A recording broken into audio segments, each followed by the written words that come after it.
The sound of the sun was considered by most ancient religions as the most sacred sound of the universe.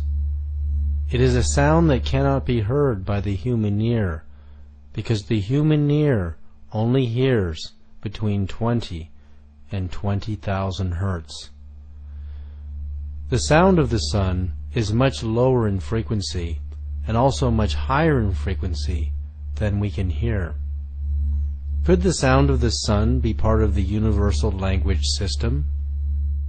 NASA has recorded the actual sound of the sun in deep space and compressed the inaudible waves so that human ears can hear it.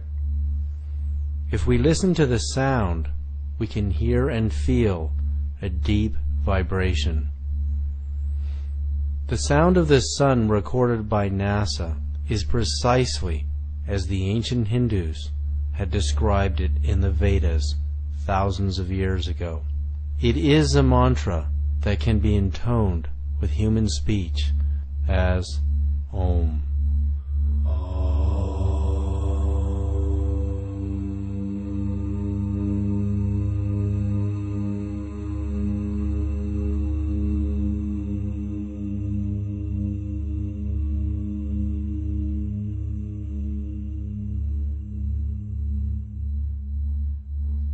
In the 6th century BC, Pythagoras also heard the sound of the sun and described it as a deep resonant hum with higher frequencies blended into it.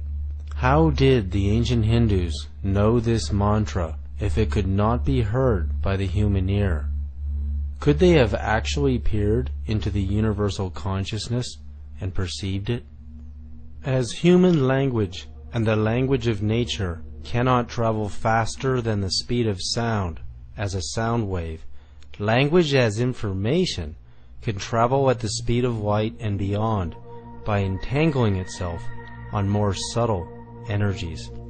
In the same way that we can send human voices or music on radio waves at the speed of light, we can send our own dialogue, personal energy signature, and information through our own biophoton light emissions at the speed of light.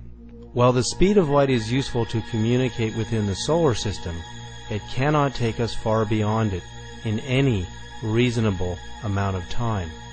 In this way, biophoton emissions are limited, while more subtle bioenergies are not.